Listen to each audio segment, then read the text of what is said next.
দেখো বন্ধুরা, এই কুমড়ো শাক আমার বাড়ির গাছে, দেখো গাছে হয়েছে। আজকে কুমড়ো শাকে সর্ষে পোস্ত দেখাবো।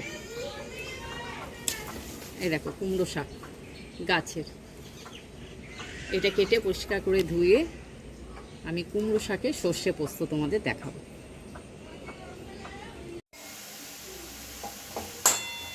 দেখো বন্ধুরা, এই কুমড়ো শাক কেটে রেখেছিলাম, আমি সেদ্ধ বসিয়ে দিয়েছি। এর মধ্যে একটু নুন দিয়ে দিয়েছি, দিয়ে এবার আমি একটু চাপা দিয়ে দেবো। আর কুমড়ো শাকটা তোমাদের দেখাইনি কি করে কাটতে হয় আর কি। ওই টুকরো টুকরো করে মানে ডাঁটার থেকে আঁশগুলো ছাড়িয়ে নেবে, আর কচি কচি পাতাগুলো দেবে। আর কচি পাতাগুলো না খুব কুচি কুচি করে দেবে, না কুমড়ো শাক একটু খসখসে টাইপের হয় পাতাগুলো, ওই জন্য যত কুচিয়ে দেবে একটু সফট হবে। আর এখন সিদ্ধ বসিয়ে দিয়েছি, সিদ্ধ হওয়ার পর আমি পোস্তটা তৈরি করব। দেখো কুমড়ো শাকের সর্ষে পোস্ত বানাবো। এই যে কুমড়ো শাক সিদ্ধ করে নিয়েছি, একটু নুন দিয়ে সামান্য সিদ্ধ করে রেখেছি। আর কুমড়ো শাকে দেবো আমি বেগুন, ঝিঙে, পেঁপে, আলু। আর এইগুলো এক এক করে এবার ভেজে নেব। বেগুন ভেজে নেব প্রথমে বেগুনগুলো আমি দিয়ে দিচ্ছি, ভেজে নেব। স্কিনের দিকটা তেলের দিকে দেবে, তাহলে তেলটা বেশি অ্যাবজর্ব করে না। স্কিনের দিকটা আমি দিয়ে দিচ্ছি। প্রথমে বেগুনগুলো ভাজবো, সব সবজির সাথে বেগুনগুলো ভালো ভাজা হয় না, বেগুনগুলো আলাদা একটু অল্প তেল দিয়ে ভেজে নেব। একটু হলুদ দিয়ে দেবো, সামান্য একটু হলুদ দিয়ে দেবো, দিয়ে ভেজে নেব। দেখো বেগুন ভাজা হয়ে গেছে, এবার আমি একটু তেল দিয়ে দেবো। একটু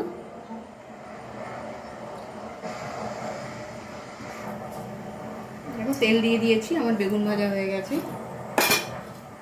বেগুন ভাজা হয়ে গেছে, আর একটু তেল দিয়ে দিয়েছি। এবার 5 ফোড়ন দেব।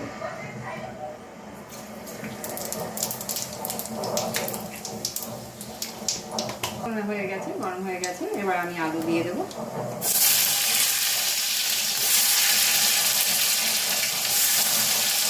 আলু আর পেঁপে এটা সেদ্ধ হতে সময় লাগে, হ্যাঁ, এই দুটো আলু দিয়ে দেবো। এবার পেঁপেটা দিচ্ছি, পেঁপে আলু একসাথে ভেজে নেব, হালকা করে ভেজে নিয়ে তারপর ঝিঙেটা দেবো। একটু হলুদ দিয়ে দিচ্ছি, আর একটু নুন দিয়ে দেবো, সিদ্ধটা ভালো হবে।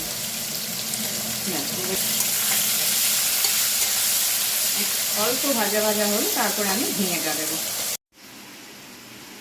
দেখো শিলে আমি একটু পোস্ত নিয়েছি, পোস্তটা বেশি নেবে, 1/3, মানে 3 ভাগের 1 ভাগ নেবে সর্ষে, আর 2 ভাগ নেবে পোস্ত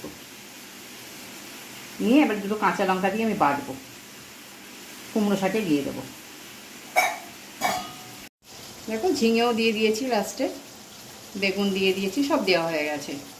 আলু, পেঁপে, ঝিঙে, বেগুন সব দেওয়া হয়ে গেছে। এবার এক এক করে আমি, আর সিদ্ধও হয়ে গেছে, এবার আমি নুন দেব, আর একটু নুন দেব, একটু হলুদ দিচ্ছি,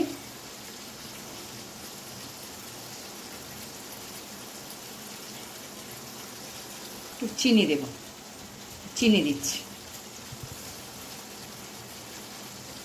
ব্যাস।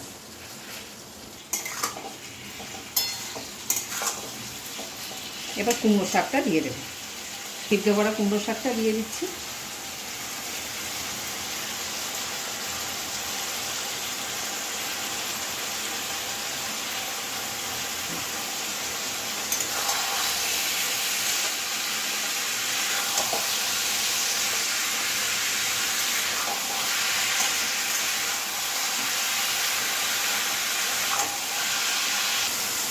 এবার একটু চাপা দিয়ে দেবো, অল্প একটু চাপিয়ে দেবো, একটু আর একটু রসটা ঢুকে যাবে একদম কুমড়ো শাকের মধ্যে, নুন মিষ্টি ঢুকে যাবে। তারপরে দেখো সর্ষে আর পোস্ত আর লঙ্কা, সর্ষে পোস্ত লঙ্কা 3টে একসঙ্গে বেটে রেখেছি, এটা দিয়ে দেবো। দেখো এবার সর্ষে আর পোস্ত আর লঙ্কা বাটা, এটা আমি দিয়ে দেবো, হয়ে গেছে পুরো, এটা আমি দিয়ে দেবো।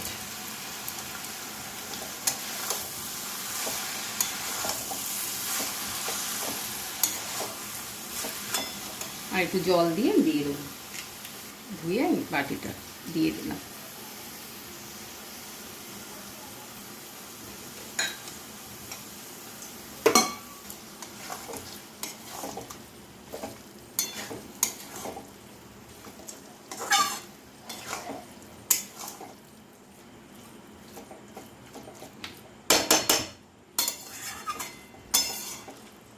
আর একটু চাপা দিয়ে নামিয়ে দেব। দেখো আমার কুমড়ো শাকের সর্ষে পোস্ত একদম রেডি। অতি অবশ্যই একবার তোমার ট্রাই করবে, করে দেখবে কেমন লাগে, করে আমাকে জানাবে।